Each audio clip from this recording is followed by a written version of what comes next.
هغوی خپل په بهترین انداز کې موږ او تاسو ته د قرآن کریم نه یو پیغام راکړ چې د الله تعالی کتاب چې دا رڼا ده ولکن جعلناه نورا قرآن کې یقینا چې دا برکات دي قرآن کریم چې تلاوت کوي نو د تلاوت خپل برکت دی لکه مولوی صاحب حدیث وی چې اسمان والتا هغه کورونه چې هغه آئے کې د قرآن کریم تلاوت کیږي هغه داسې کار لکه موږ او تاسو چې څنګه د اسمان د ستوري ښکاري او په دې خبرې ایماندارو ځان پوه کړئ چې د قرآن کریم غرض او مطلب ګوره صرف تلاوت نه دی قرآن پاک کې الله فرمایي دا قرآن موږ سره پاک نازل کړل لتخرج الناس من الظلمات الى النور چې دا خلق د تیرونه رڼا ته وځي دا کومه رڼا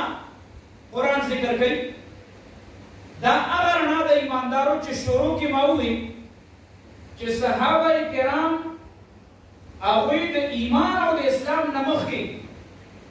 چې کوم د جهالت په معاشره کې هغوی اوسېدل کوم د ظلم او د ستم په معاشره کې اوسېدل چې ژوندی لونه ښخوي انسان تړو سره انسان ویم نه انسانیت نومي څیز د هغوی په معاشره کې نو هغه خلکو ته چې کله د الله تعالی کتاب بیان شو قرآن بیان شو نو هغه خلک هغوی نه څه جوړ شو رضی الله عنهم ابوبکر صدیق عمر فاروق عثمان ذوالنورین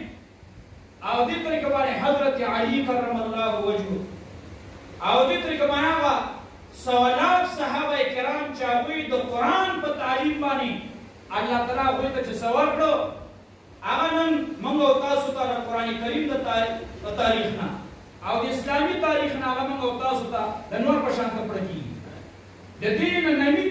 ننني محفل تعلق د صحابه کرامو د هغه قربانو سره دی د صحابه کرامو سره د دې نسبت دی د صحابه کرامو نسبت د رسول الله صلی الله علیه وسلم نو خبره مې دا کوله ایماندارو چې قرآن ګوره صرف دا د تلاوت دپاره نه دی پکار چې موږ په دې باندې حلال او حرام وپېژنو موږ تاسو تجارت کوو که نه اکثر پکې دکانداران حضرات ناست دي پیشور حضرات پکې ناست دي او دې طریقه باندې هغه حضرات پکې ناست دي چې هغوی زیات تعلق د کاروبار سره دی ایماندارو د قرآن نه حلال او حرام پېژندل دې طریقه باندې د قرآن نه اول له فرایضو اهتمام پېژندل موږ او تاسو خو دا پېژنو چې یو مونځ فرض دی زکات فرض دی روژه فرض ده خو باوجود د دې چې که یو کس دی هغه په تبلیغ کې کال لګول دی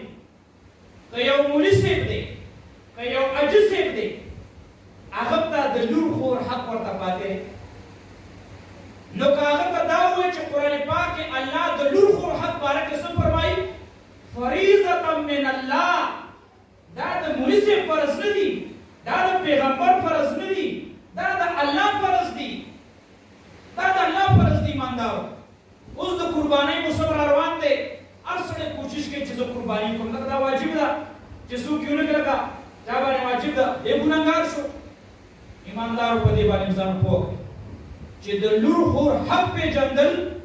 دا ګورئ دا موږ او تاسو ته قرآن ویلي او دا فرض دی فرض فریضة من الله نو چې کوم قرآن موږ او تاسو تلاوت کوو که نه هغه یو سلطان باهو یو مشهور بزرګ دی هغه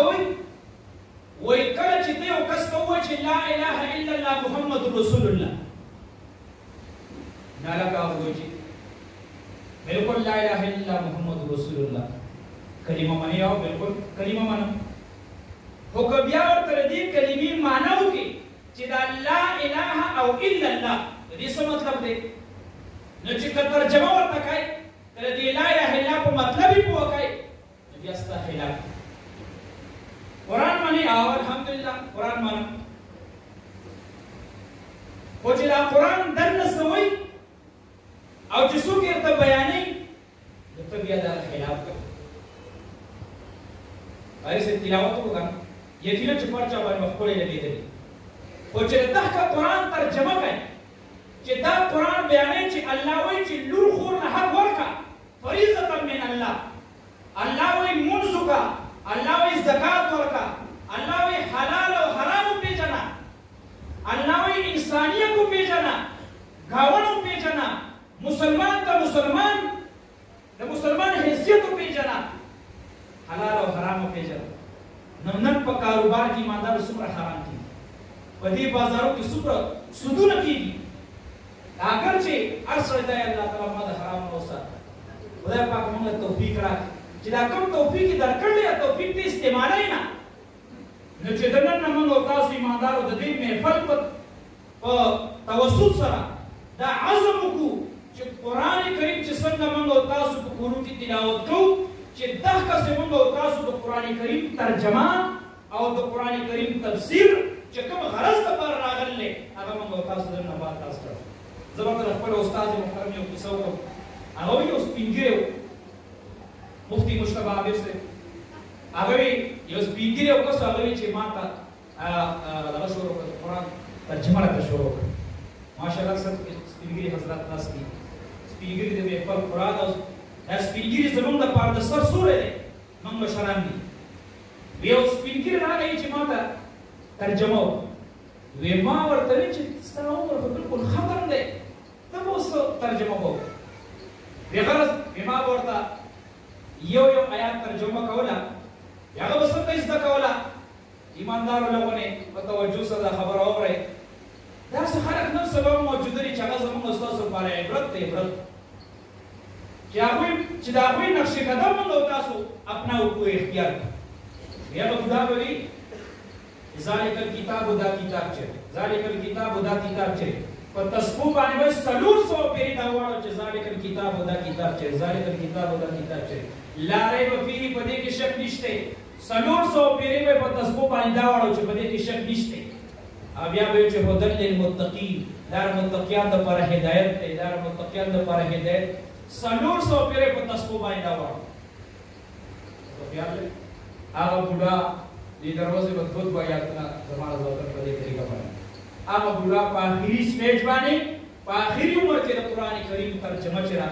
قرآن کریم ختم وکړو. آیا موږ تاسو نشو کولی؟ اکثر ځوانان حضرات اکثر ځوانان ماشاءالله دا محفل ډک دی.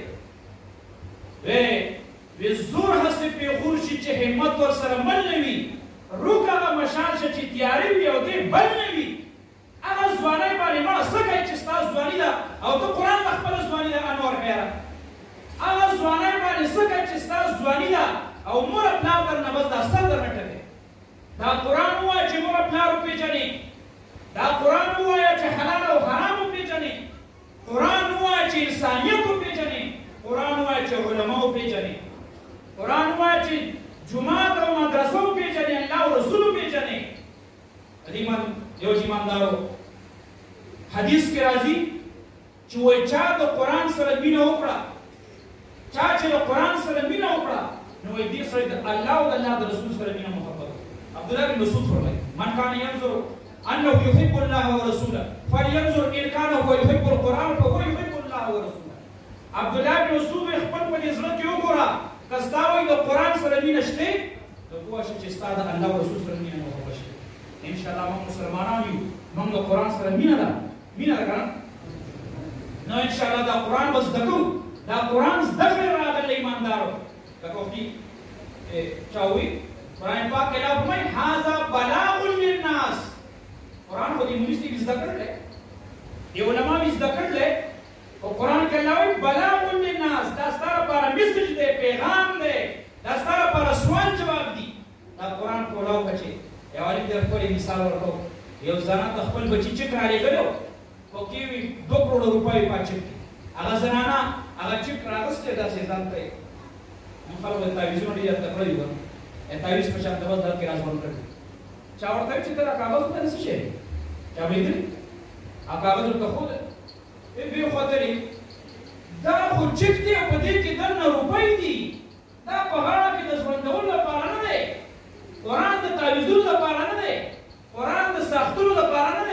چې تاسو صرف دې ته کار وایي چې بس قرآن لیکاو تعویض ته ژونداو دې ته یې په دې خبرو باندې تاسو ایمان نه وړلی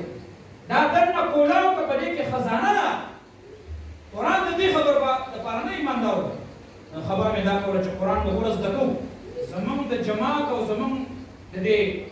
دې علماء کرامو مشن هم دا دی کوشش هم دا دی چې هر سړی قرآن زده کړي او دا تاسو ته پته ده شاه ولی الله رحم الله دا تعلیم یافته کسان یې پېژنئ چې کله هغې هندوستان کې د قرآن او د حدیث محنت شروع کړو او د قرآن ترجمه یې په فارسي کې ولیکله چونکې مخکې د فارسي دا ډېر زیات قسم زما چې اردو قومي زبان دی که نه پاکستان کې دغه سیاق ټیم کې په عربۍ پسې دویم نمبر ژبه دا فارسي وه او د اکثر د مشرانو نه به دا فارسي ورتلو نو هغه په فارسۍ کې د قرآن ترجمه ولیکله او دلته خلک راوچت شو چې دا خو مرتد شو ده د قرآن ترجمه ولیکله او ده دا وکړو او ده دا وکړو دا خو ګوره ګستاخي قرآن دی نن ایماندارو دغه ګستاخي دې جماعت او دې علماو هم کړله چې دوی دا عوام د قرآن نه خبر کړل الحمدلله نن که پاکستان دی که افغانستان دی که ایران دی د دنیا ګوټ ګوټ ګوره د دې جماعت اشاعت التوحید و سنت عالم حاضر ته رسېدلی او د قرآن ترجمه قسم په الله که ستا نه یو ګوټ غواړي او قسم په الله که ستا نه پیسې غواړي چې ما ته قرآن بیان کړو اوس ماله پیسې راکړي نه نه صرف د الله تعالی کتاب بیانول دا مقصد دی چې د عوام د قرآن نه خبر شي دا د تعویضونو لپاره نه دی او نه دا د قسمونو لپاره چې پوره د پټي جګړه ده اړه راشه لکه قرآن واره په سر باندې کېږه په پولې باندې تېر شي دې خبرو لپاره قرآن ته نه ده راغلی خو په قرآن به فیصله کوي خو چې دننه یې پړاو کړي یو چې ایماندارو خبر مې دا په خبره اوږدو نه امام شاه ولی الله رحمه الله د قرآن ترجمه ولیکله او د هغه زماني مولیان راوچت شو هغه ته وې دا ګستاخ دی دا د قرآن ګستاخ دی وې دې قدر کوي قسما قسم فتوی پې ولګېدي نن الحمدلله تاسو ګورئ په بارداره ونتلو وریجې کاڼي ورته ګوره چې بارداره ونه سکه نن په بر صغیر پاک و هند کې وګوره یوازې پاک و هند نه بلکې ټوله دنیا کې هغه د شاه ولی الله رحمه الله فلسفه هغه نن چلېږي هغې باندې خلک نن فخر کوي چې د کوم عالم سند ځي په شاه ولی الله رحمه الله باندې ځي نو هغه انسان چې هغه خلکو ته قرآن ښودلی او د قرآن ترجمه نن دا جماعت هم بې خلکو ته دا قرآن په بارداره ونتلو وریجې کاڼي ورته ګوره چې بارداره ونه څه کوي ونه څه کوي اوی کومه ونه چې بارداره کې قدرت خوري په ګټو ګزارونه هر ساعت کومه ونه چې بارداره کې قدرت خوري په ګټو ګزارونه هر ساعت بې میوې ونه څوک نه وړي په ګاڼو چې پکې نه وي څه خوبي او لیاقت کومه ونه کې چې بار نه مالې خلک څه او دا و چې کومه ونه کې بار نه که نه ایوازې خلک کاڼي راغلي او کوم جماعت کې په کوم علماو کې چې کمال له وایي حق بیانوي خلک پسې نن قسما قسم باس کوي یو چې مندارو خپلې خولې د علماو نه دا بچې وساته یو عالم لیکلي دي عالمان علامه ابن تیمیه په علامه ابن قیم لیکلي وایي د علماء کرامو دا غوښې نه دي وایي دا زهر دي زهر وایي که دا خورې که نه نو مړکۍ به د دې وجې د علماو د غیبت نه خپلې خولې دا محفوظ وساتئ د حق پرستو علماء کرامو صاف ورکول او دې طریقه باندې وختي مې دا وویل چې علماء کرام موږ او تاسو ته څه راکوي دا نسل دا د قرآن والا طالبان دا د قرآن محفلونه او دا بهارونه او دا ګلستانونه او دا چمنونه نن چې عالم ستا په کور کې موجوده دی هغه ستا لپاره مطلب ستا د دې کور یو پهچان دی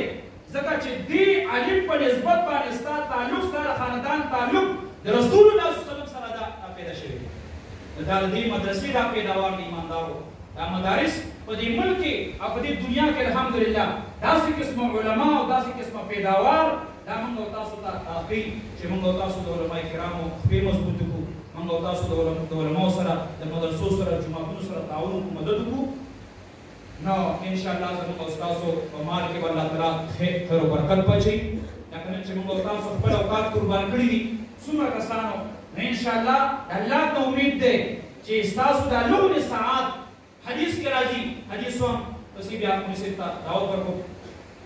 حدیث کې راځي د قیامت پر ورځ باندې چې یو سړی د نیکانو خلکو سره کېناست که نه یو سړی ګنهګار دا حدیث په توجه سره وایه یو سړی د نیکانو خلکو سره ناسو په دنیا کې دغه نیکان خلک په قیامت کې الله فیصله کوي چې تاسو جنت ته ځئ دا نیکان خلک وایي چې زموږ په دنیا کې یو ملګری و اگر چې ګناهګار خو موږ سره به ناست پاس و خو رښتې نه هغه به راشي تپوس به وکړي ای الله په دنیا کې زموږ یو ملګری و زموږ په محفل کې به کېناست هغه نن نشته الله به ورته وایي چې هغه ګناهګار و هغه د جنت د تلو مستحق نه و هغه باندې جهنم فیصله شوی دا نیکان خلک نه دغه دا چې دا بل سړی کوم د چا ملګری دوی به د الله مخې ته احتجاج وکړي احتجاج تاسو پېژنئ پاکستان کې احتجاج به وکړي احتجاج به څه وکړي دوی وایي چې موږ جنت ته نه ځو چې تر څو پورې دغه سړی زموږ سره جنت ته نه وي تللی نو موږ جنت ته نه ځو نو دې طریقه باندې الله تعالی به د هغه ګناهګار سړي چې جهنم فیصله پرې شوې ده د دې نیکانو خلکو د وجې به الله تعالی به جنت فیصله وکړي دا نن ستاسو په دې محفل کې ناسته د دې علماو سره د دې طلباو سره د الله تعالی په کور کې دا انشاءالله د خیر او برکت نه خالي نه ده دا ګورې ضایع نه ده چېرې دکان مې ضایع شو کاروبار مې ضایع شو نه نه دا تا ګټه وکړه نو انشاءالله دا زموږ او ستاسو د دې مدرسو پیداوار د ایماندارو او د دې مدرسو د دې علماء کرامو محنتونه دي الله تعالی دا په خپل دربار کې قبول منظور کړي او الله تعالی زموږ او ستاسو دا ناسته په خپل دربار کې قبول منظور کړي او د قیامت په هغه سخت ورځ کې الله تعالی د نجات ذریعه زموږ او ستاسو لپاره وګرځوي زه دعوت ورکوم مولانا صدیق الله صاحب ته چې هغوی راشي او د دې خپلې مدرسې خپله کارګزاري هغه بیان کړي مختصر وخت کې